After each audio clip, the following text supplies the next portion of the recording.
Hi everyone, my name is Danny. I use they them pronouns. I'm from right here on the corner from HB. Great to be here with y'all today. I'm not here as a representative of Eastern. I just want to make that clear. I'm here as a community member who is passionate about protecting our environment and our so I'd like to introduce our panelists here. Elias Aceves. Elias Aceves up here. We have Klara Hernandez and Danny Chavez. So if we can start from here, Klara, would you like to introduce yourself? Sure, yeah. So my name is Klara Hernandez, and I'm a grassroots organizer. I started Eko Social Justice, which is a grassroots organization where I self-manage basically on a small-scale basis. So what I do is I do multiple projects for social justice, for environmental justice, just at my own pace, at my own capacity, just doing what I can for the community in a local level and also in El Salvador, where my family's from.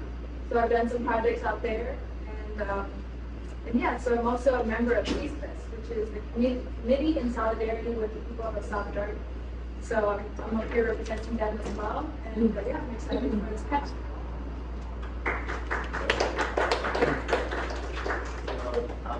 My name is Danny Chavez. I'm a member of Morena. I took part in Placita, Olvera.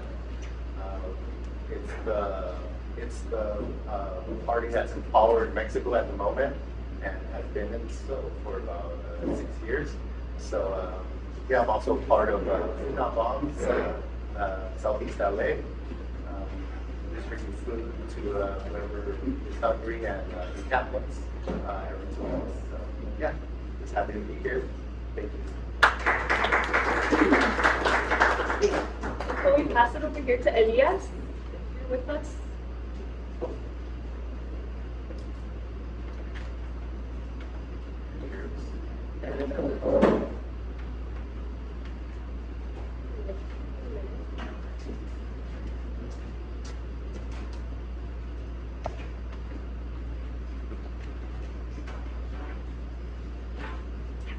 Yes, can you hear us? Yeah. Okay, go ahead. Go ahead. You can introduce yourself. Sorry, you were on mute. Go ahead. Hi, my name is Elias. I use he pronouns, and I guess I'm a student of plurinational projects in Latin America. I founded the Plurinational Land Reform California Working Group.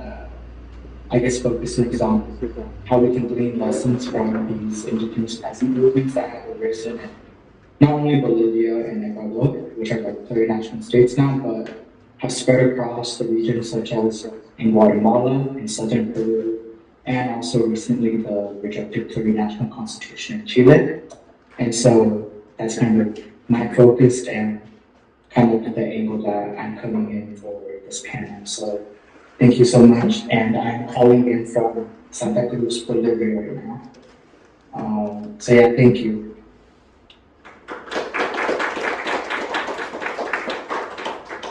So thank you all for being here today. So I'm just gonna get started. We're gonna ask you the first question. So we're gonna specifically talk about like extractivism and the use of land in various Latin American countries. I also really quickly would love to offer a land acknowledgement that here we are standing on Turangar, Tonga lands, all the way up to the IG, down to the OC, all of LA County, Channel Islands, all this is Turangar. So with the indigenous people who steward this land actively. So without further ado, so a topic of discussion in Latin America is the use of land, either the development or the protection of land, the care of it, right?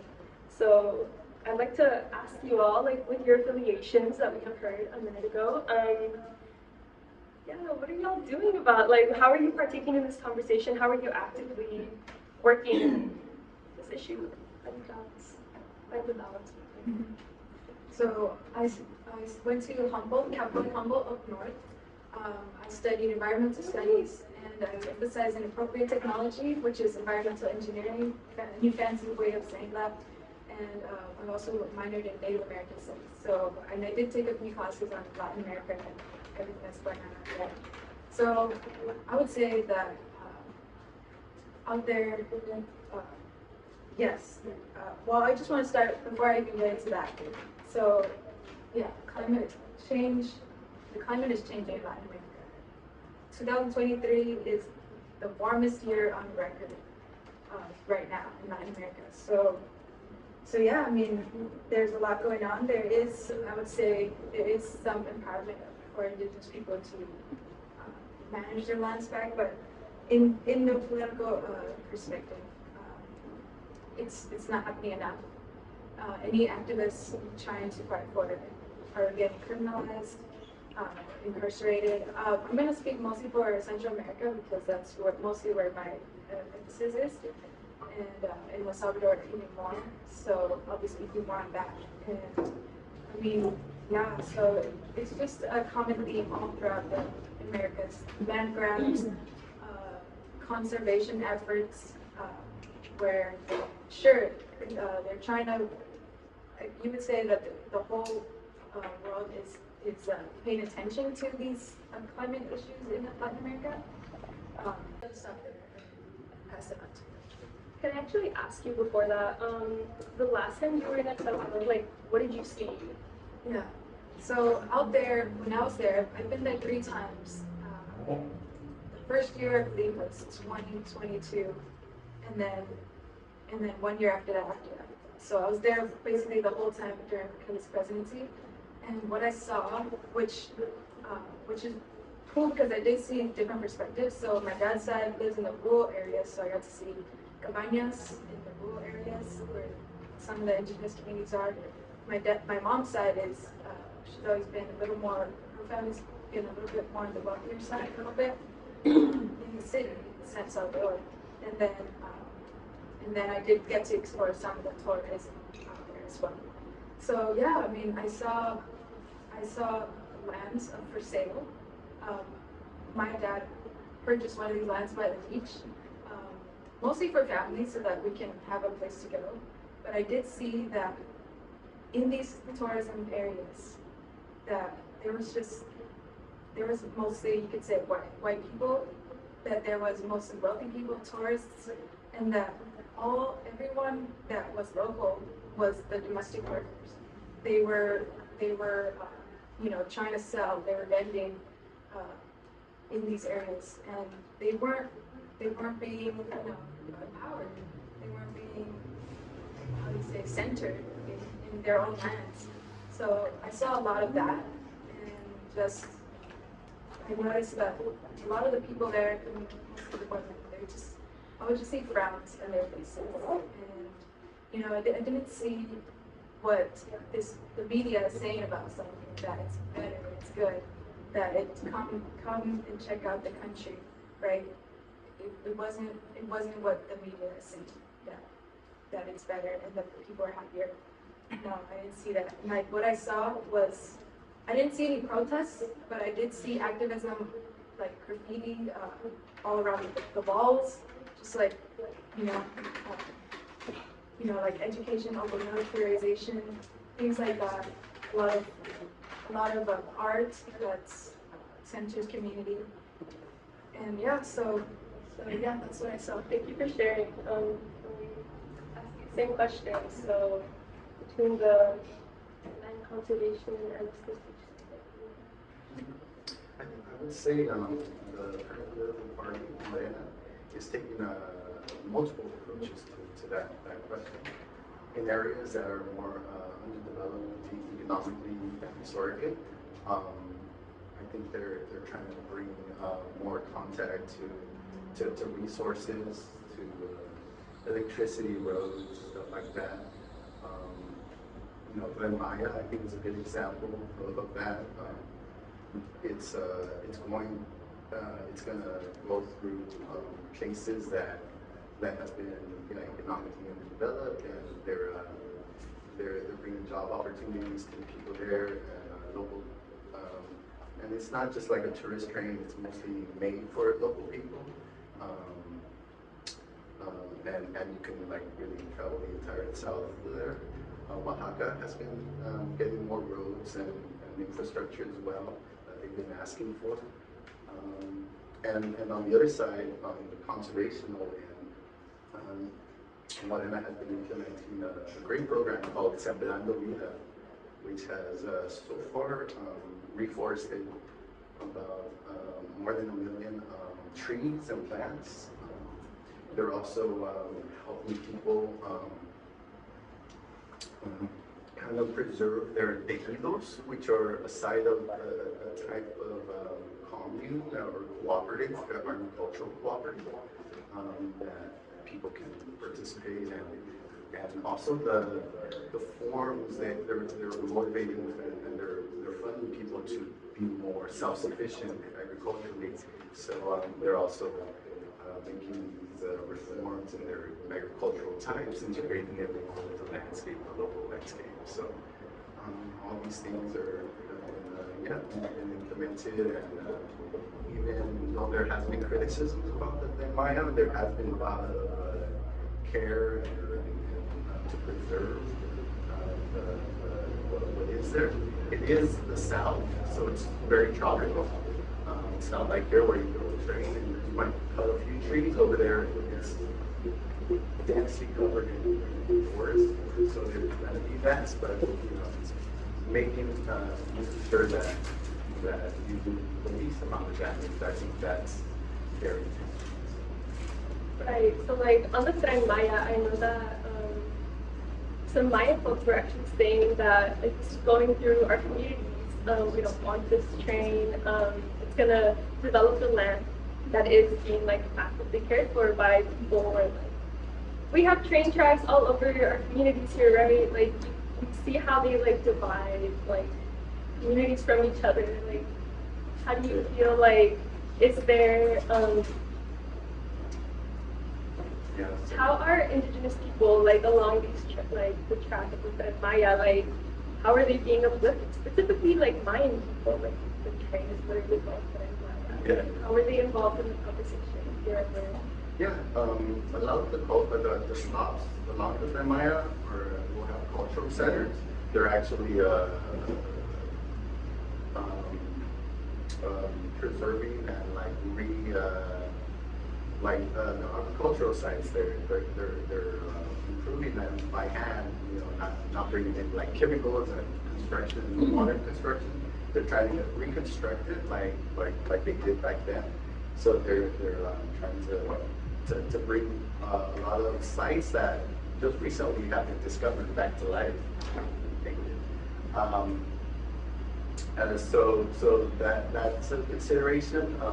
Along the south, Morena is very popular, and I think it's because the current president is from the south, and also values the indigenous people of the south. So I think it is true that there's people that don't want this to. Sorry. Yeah. I think it is true. There's groups that do not want these constructions to happen, but I also believe that there's large amounts of small towns and people needing economic development, looking for jobs, and this is going to provide them a lot of that type of work that they've been looking for. I think there's been some misinformation, but it's not complete. But I know the caverns, the caves, where there's pristine water that has been conserved for thousands of years. There is construction of it in Maya. We've been careful not to damage it too much. That's what I've been informed on. I'm not sure the extent of the damage that has been done there. But yeah, there has been a lot of care to restore what had been. Also, I feel like trains,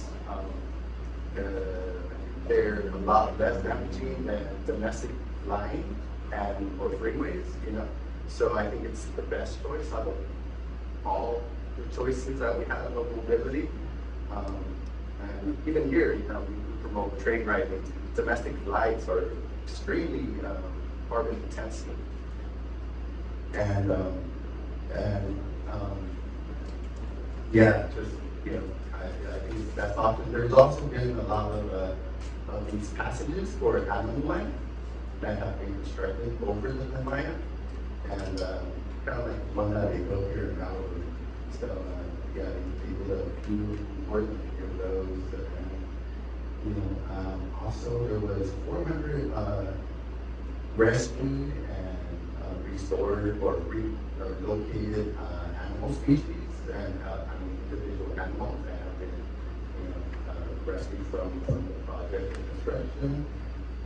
Like I said, they planted 200,000 plus reforested plants, native plants, and endemic plants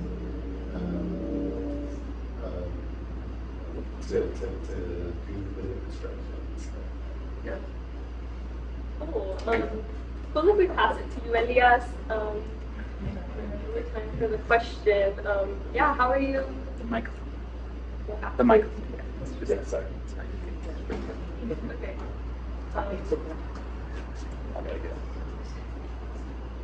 Okay, so I know you are in Bolivia right now. If you could speak specifically about Bolivia, like how do you see the conversation and the actions regarding the development of the land versus the protection of the land and care of it, or yours? I mean, that's kind of been this critical juncture within Bolivia, especially since 2011, when there was a huge national mobilization against the construction of the Victories highway that would run through formerly a national park, then turned to indigenous traditional land, which is called Tierra Comunitaria de Origen. And in 2011, that basically caused this huge juncture in the initial coalition that brought the Mass Party into power in 2005, because there was this huge disagreement regarding development for the nation versus a alternative mode of development that is proposed by the indigenous peoples within the lower lands of Bolivia. And I think that's also the most important thing to take away from this as well, is that even indigenous people don't fully agree within this whole debate regarding development, especially with regard to the Bolivian situation right now with lithium, hydrocarbons, things that have been very important parts of, I guess, the national project of MAS. And I think kind of just to inform people about the background of all of this, there's this idea called Menifee. It's not just merely in Bolivia, it's something that has been spreading across the region for a couple of decades now. But I think something that helped me understand it the best was when I met one of the former senators from the Mass Party, who was basically describing Menifee as this idea that we want to live well, we don't want to live better. And that kind of put me back at first, because I was like, when you grow up in the United States, we're always talking about, how can we progress, how can we grow, how we can do all these things. And she just had this understanding that I just want to live well. I want to have a dignified life. I want to have dignified housing. I want to have access to food that's affordable. I want clean water. I want all these things. And so that's kind of the background of this whole debate that's happening in Bolivia.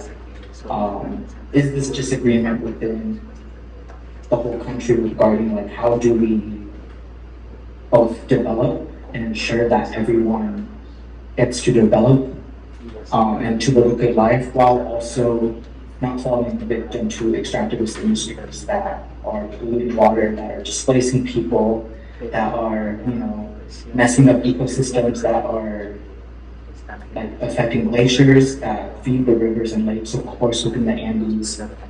And so that's, of course, a very important debate But I think something that also took me aback was when the Vietnamese controversy was happening back in 2011, there was also a critique of NGOs and their role in kind of propping up a certain type of conservation that was Western imported. That kind of treats the environment as this thing that you shouldn't touch, something that, humans are inherently going to damage when that's just not true, especially when you apply indigenous land management practices. That kind of, destabilize that dichotomy that, Western science is kind of propped up, that like the best way that you conserve land is just by not affecting it at all when, the whole point of land is for people to live on it as stewards to make sure that ecosystems are stable and in place. And so that was also a critique that was happening in Bolivia with regard to people who kind of made it black and white, like, why are these European NGOs coming in and disrupting the national project of Bolivia? Which I do agree with is that, like, how are we going to go to another country and tell them what conservation is, especially because these kind of communities have developed their own modes of conservation for basically millennia. So of course it's a very complex topic, and it gets more complex when you consider like these indigenous peoples actually are quite grateful to the NGOs because they help them get their land, formalize it as an autonomía indígena or like a tierra comunitaria de origen. The NGOs who were kind of the technical side and the legal side of helping these communities gain access to these new constitutional reforms that made this autonomy possible. And so it is, of course, just a very complicated situation, but I think ultimately it comes down to the fact that, like, when you live within a plurinational project, it kind of gets pretty contradictory to make this thing that they call lo nacional popular, like a national project that's based across all these popular sectors, versus like lo comunitario popular, which is this more recent idea of understanding like how do you make a communitarian type of popular project that gives economic sovereignty to people that may not be contributing to national development. And so that's kind of, I guess, the main argument happening in Bolivia right now is how can you ensure indigenous autonomy and also reconcile that with possibly not being aligned with this project of national development.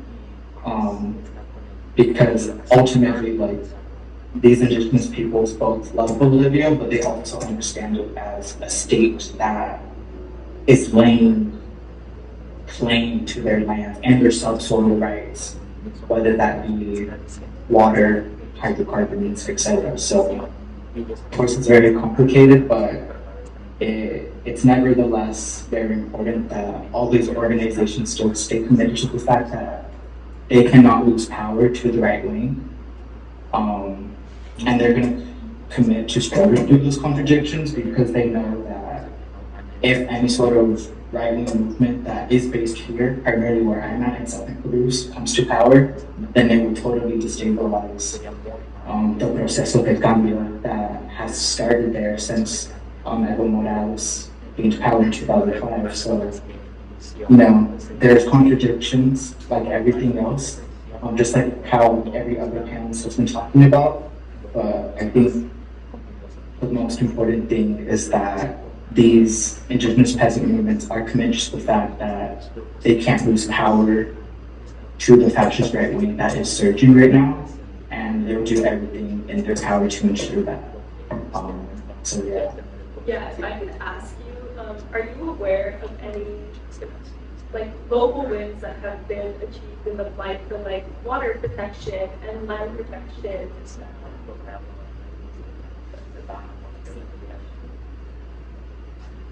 Yeah, speak a little louder into it. Okay, can you hear me okay? Yes, he can hear you. Yeah. Go ahead. Are you aware of any wins that locals have made in the fight for water protection and land protection?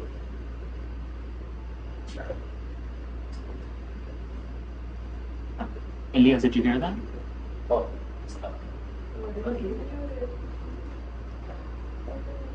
Are you mute? Oh, I am, yeah, sorry. No, yeah, can you repeat before water and land protection? Yeah, if you're aware of any local wins, like if there have been any achievements, like moving forward, like protecting certain waterways or a forested land. I mean, that's, there's actually like been a lot of studies regarding like what is the strength of the data community region. They actually showed that when you give indigenous people both like high, like, secure tenure rights, and not merely that, but you put it in collective ownership, it allows them to be able to mobilize against land grabbing agents such as like cattle ranchers, loggers, people who notoriously are kind of incursioning on these lands. They showed this comparative study between Paraguay and northern Argentina and Bolivia, the Bolivian Chaco region particularly.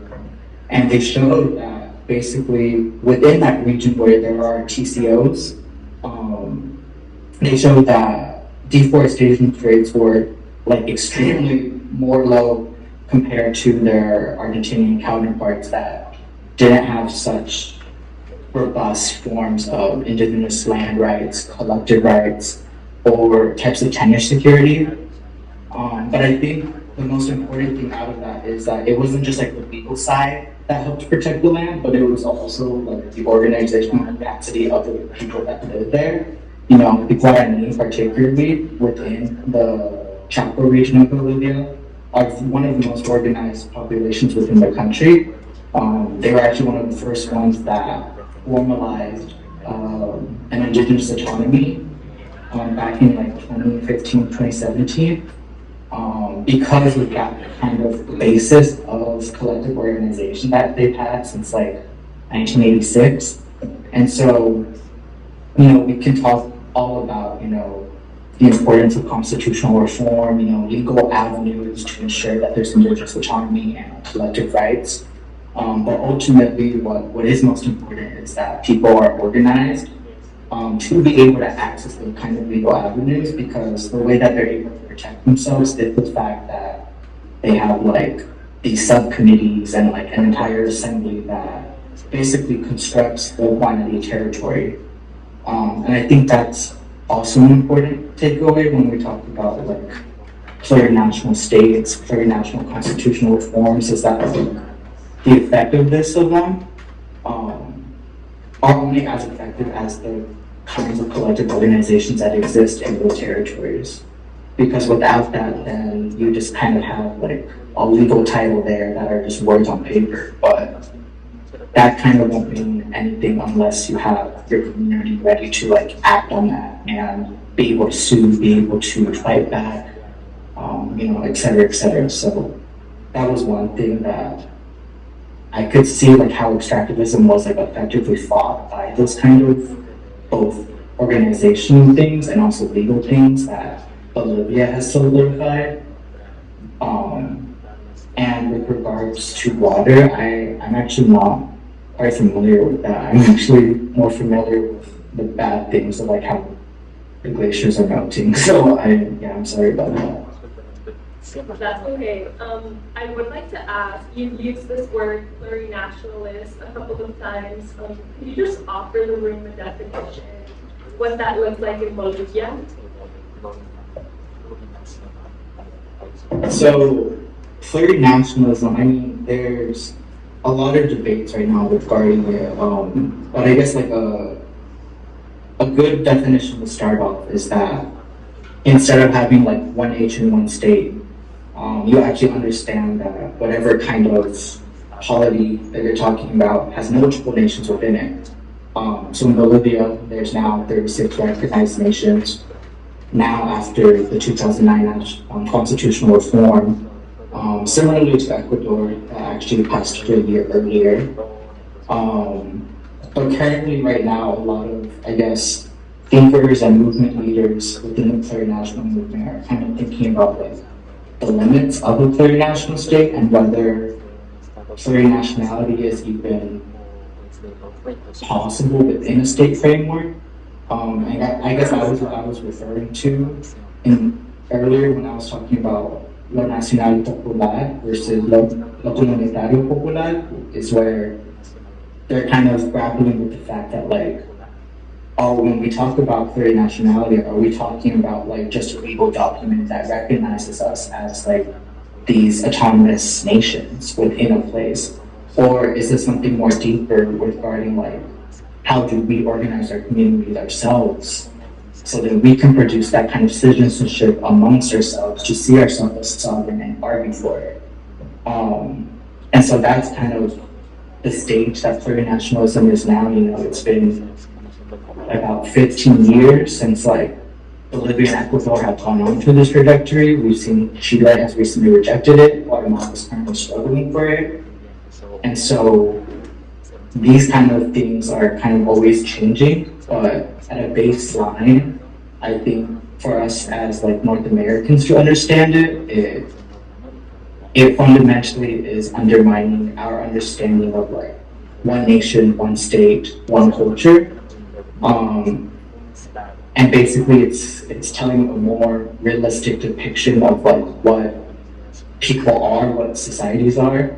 I mean, even in California, I mean, we have like dozens of reservations. We have thousands of migrants from all around the world. And I mean, even in LA, like we have, like if we go to LA, you guys know that like, you can go like 3 blocks down the street and like you'll be in a different place, you know? And so this kind of response from Latin America is of course more particular to an indigenous struggle, but I think just to help us understand it in our current context, it's mostly just about realizing that there is dangers when you think of just one nation, one state, because that kind of invisibilizes the real kind of communitarian feelings that people do feel to their respective nations that either they migrated from or their family have always been here with regard to indigenous nations.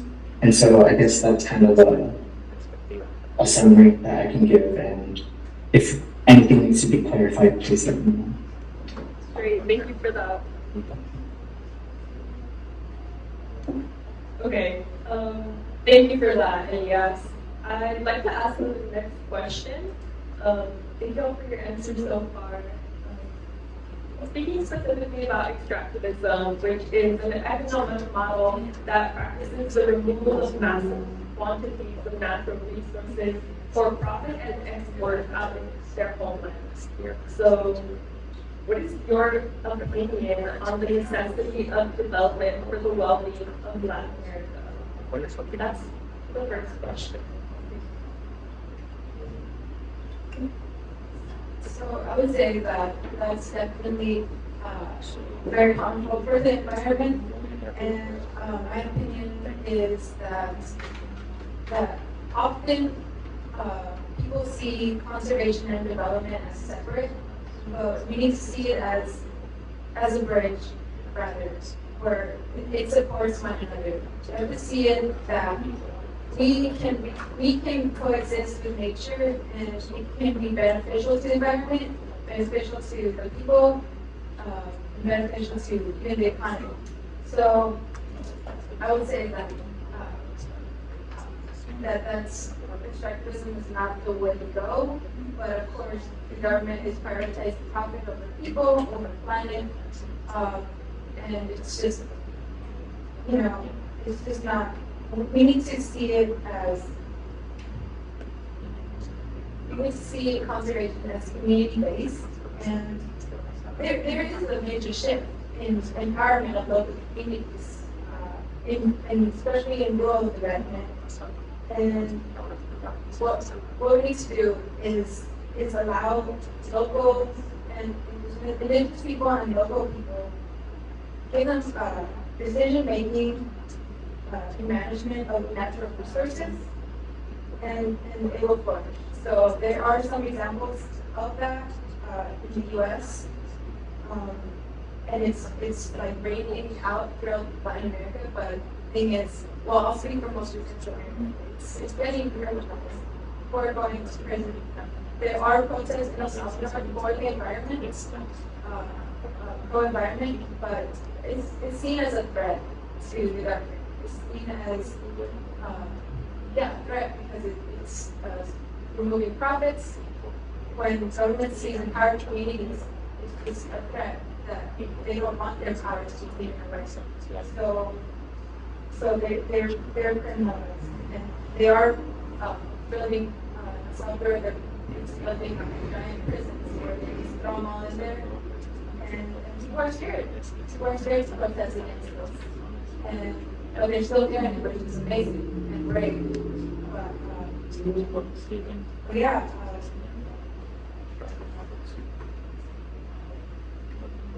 So I'll just finish on that. I'll talk more about solutions more to the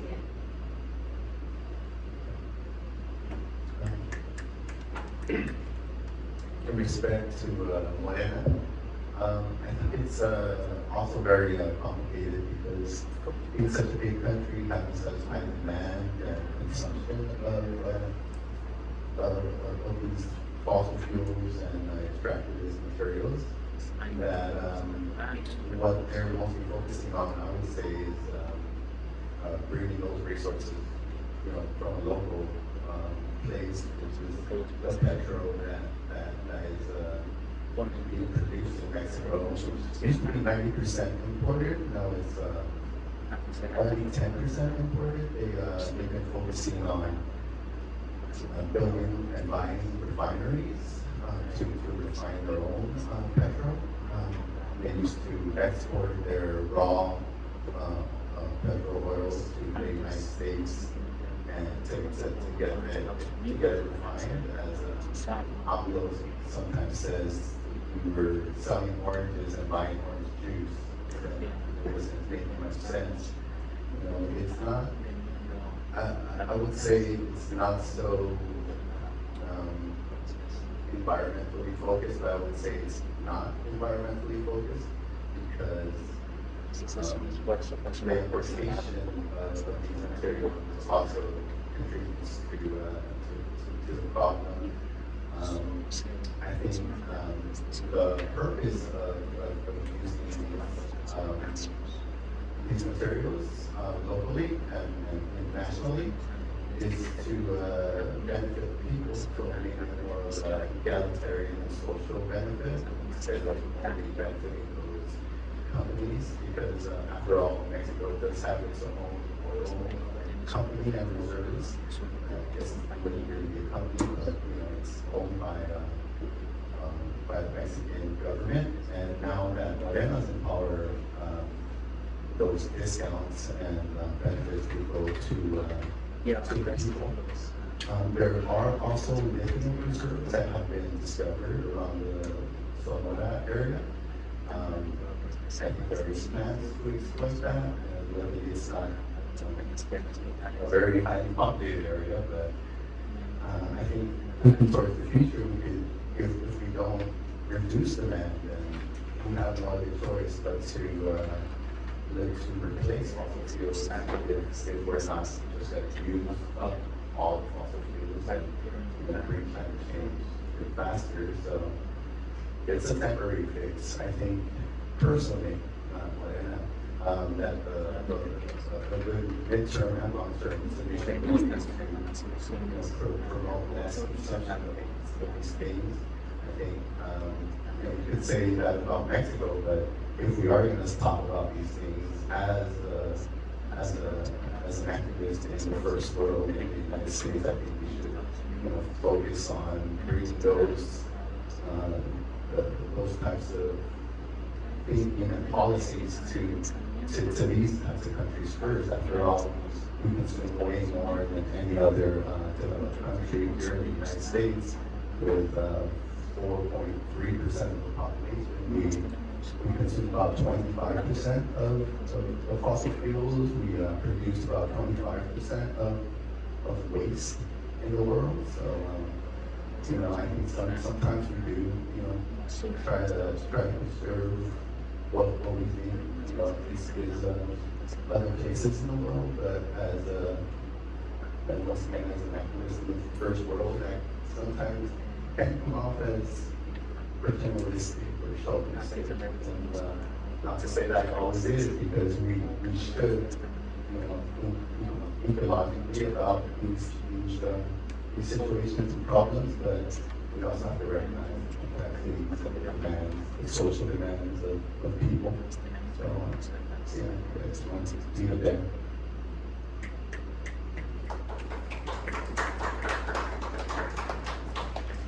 Thank you both. And yes, would you like to share what's on your mind regarding this question? I think like something that Alex brought me closer to this topic was, I think, realizing how actually close it is to home, especially in California. Especially in the Inland Empire where I grew up. With like recent evictions of like residences for like the construction of like warehouses, and like, you know, you hear that justified because it's like, oh, like there will be more jobs, but like, those are shitty jobs. One, they have high turnover rates. People don't want to work on them. They make the Inland Empire the most polluted part of the country with like astronomical asthma rates. And of course, the people who are particularly affected by that are, of course, Latinos. You know, our families that live there who work those jobs. My father's a truck driver, so of course those things all kind of came to a forefront for me to start understanding, you know, what is the contradiction of development, especially when you hear people, you know, say it to you, and then you just see the place that you grew up in become increasingly worse. And so I think that's ultimately the best way that you can talk to other people about this critique of extractivism, is pointing it out within our communities. You know, and it's not this thing that's just isolated in Latin America, but it's these things that follow us all across, of course, the world, because it's ultimately a critique of how do corporations get to lay claim to land, make that land be used for whatever they want it to be used for, and have no input from people who actually live there regarding what they want that land to be used for. And so I think the more I visited Latin America, and, you know, I would hear people would say in Chile, for example, like critique dams and like how, you know, dams were flooding the former farmlands of where the Mapuche communities were at, and how, you know, that was the same thing I would hear in Guatemala regarding dams and hydroelectrics, and how, you know, they didn't want these rivers to be destroyed because they wanted to maintain the fact that they could subsist off the lands themselves, you know. And then you hear that in the Klamath Basin as well, in Northern California with the Huron tribes and the Klamath tribes. And so when you start realizing that like these things of extractivism actually aren't like this particularly Latin American thing with things that are just here at home, I think that's a good way to understand the critique, because, you know, there's a thing that, well, at least a quote that I think I want to finish off on is that I remember when I went to Guatemala and they were talking about how, you know, what is development for if they're just pushing me off my land? You know, who is this development for? Because it's not for me. You're just taking away this land and using it for yourself. And I think that was the thing that kind of stuck with me, and kind of pushed me towards trying to understand what is extractivism, how do you fight against it, and just even in terms of politics. Like, if you actually want a strong political coalition where like people trust you, they trust your party, they trust your movement, you probably shouldn't side with corporations who are displacing and evicting them. And so, you know, these things aren't just like high academic critiques. There's also like a political question of like, what kind of coalition do we want to build? And what kind of like political movement do we want? Because as we see in Bolivia, if you kind of start pushing against the grain these things, those coalitions start collapsing. And that kind of weakens the movement. And even if it is a popular, project for the nation, it's still something to consider because it can disappear if you don't attend to those relationships that make the coalition possible. And I think that's something also to kind of end off with is that, like, when we talk about extractivism, oftentimes I hear these critiques of it as like these like howdy like academic things, but it's like, no, these are people's lives, and like if we actually don't attend to it, then like they're not going to trust you, and slowly but surely they will be taken advantage of by the right wing. And so it's important for us to actually think about that question to ensure that our political coalitions are strong and that those people who are displaced and affected by these things don't fall victim to fascism and being kind of weaponized by those movements against us. And so that's, yeah.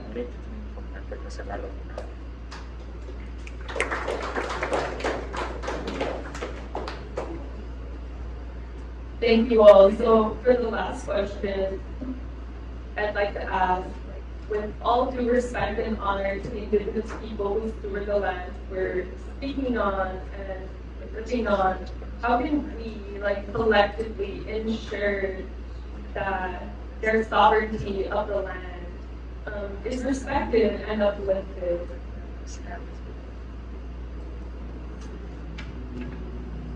It starts with recognizing these tribes, that these people exist, and they're important, that we can uplift them, getting to know them. True climate resilience includes engaging with communities to integrate scientific indigenous knowledge. So, empowering them because they're original stewards of the land. So just, I would say just it starts with yes, empowering the indigenous people and kind of learning what they do in their own territories. Because like Elias is saying that each land is different, each country is different, each tribe is different. So they know their own land, and so we need to recognize that, and the government needs to recognize that. The people in power need to recognize that, so that we can find balance and address climate change and just reimagine social and economic systems. And I also want to say that we need to recognize the power of intercultural knowledge and share it, and local participation in monitoring and resource management. Research networks and social movements in providing access to information, decision-making processes, we need to include them and empower them and prioritize them, uplift them. And it creates innovative rights-based and market-based incentives. So the next step is continuous evaluation and adaptation of these strategies, and this careful analysis of complex factors, because climate change is rapidly changing things in Latin America. And it's displacing people. It's just wildlife aren't able to adapt as quickly as Latin America's climate is changing. So that continuous evaluation and empowering the indigenous.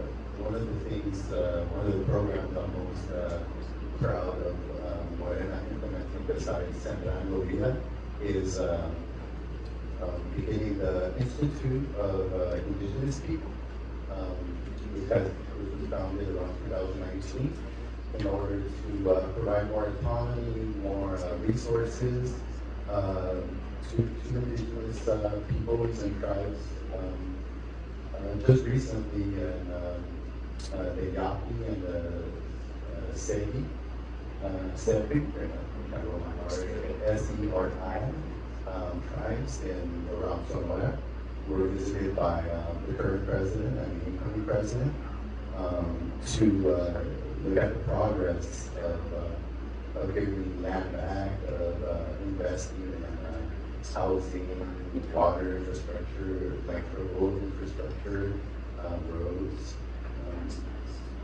even medical facilities.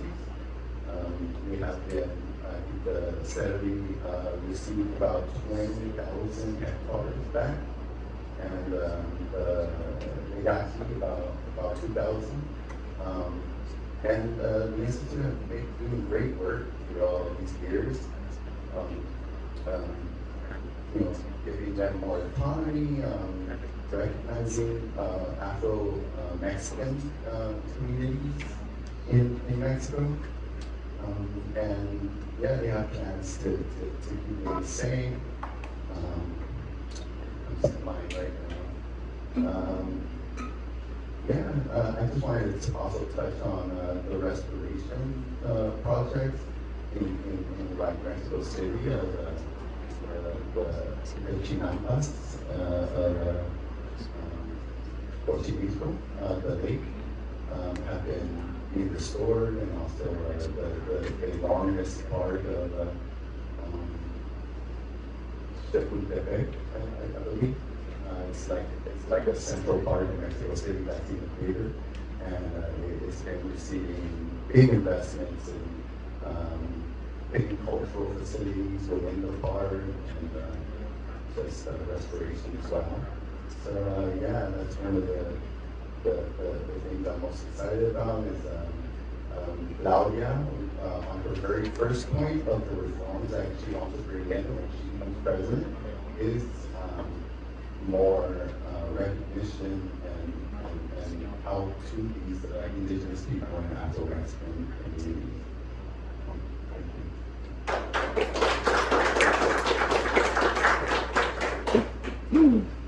Can I pass it to you and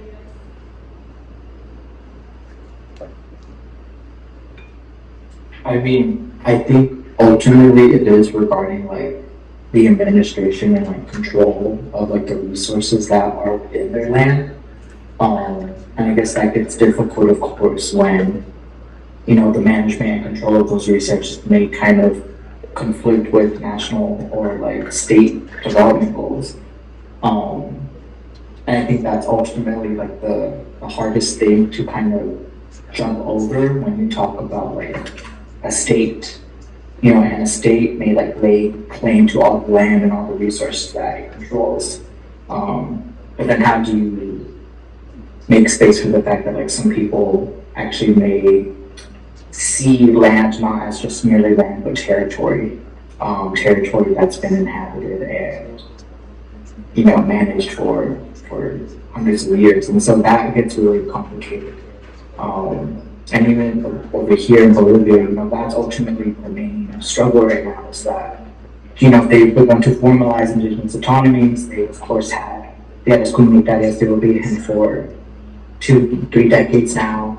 But the question of subsoil rights is the most complicated part of this whole thing, is that the state lays claims to those things. And that's a very popular idea in Bolivia, of course, because that idea sprouted out of a huge national mobilization for the nationalization of, natural gas in 2003 to 2005. So of course, that's also the bigger question here, is the fact that like when you live in a place and you have these big national mobilizations, there's going to be all these conflicting interests, of course. Because if you have a huge coalition that's advocating for the nationalization of natural gas, how does that fit in with also these claims for indigenous sovereignty and autonomy to ensure that everyone's happy? And of course, a lot of people are going to be unhappy when you choose the nationalization of natural gas to meet the demands of like a major social uprising. So I guess that's ultimately the thing that I think we all need to think through is that like how can you make some sort of system that ensures that these kinds of economic nationalisms, you know, especially within the global south that are fighting against these imperialist foreign capitalists who are importing capital and kind of disrupting things, how can you ensure that kind of strategy to defend countries is also in line with the fact that there's these indigenous peoples who live in a place that also understand themselves or are trying to develop the kind of national consciousness that their community has lost over the past couple of hundred of years. And so that's, I think, a question that none of us have really answered. And that's ultimately, I think, the whole point of what this panel is all about is like, how do we kind of struggle through that and make sure that we can construct some sort of equitable system where you can align those things.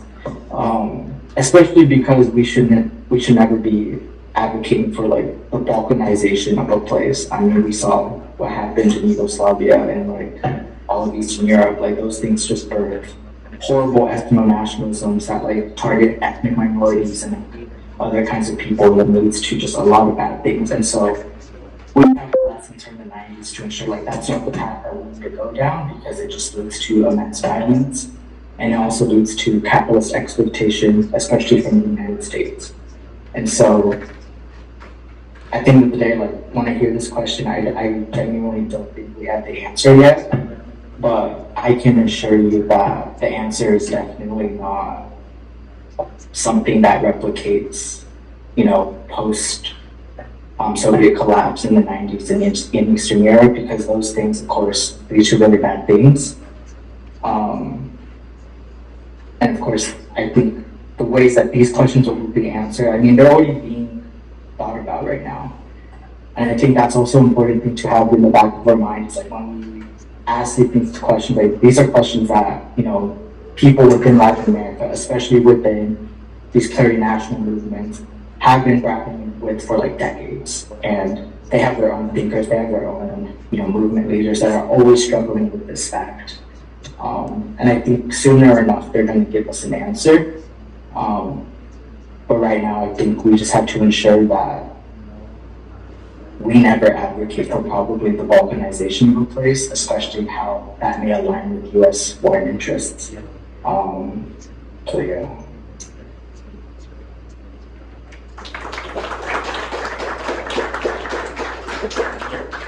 Thank you all for sharing. Yeah, we do have time for about 2 or 3 audience questions. If anybody has a question. Question on their mind.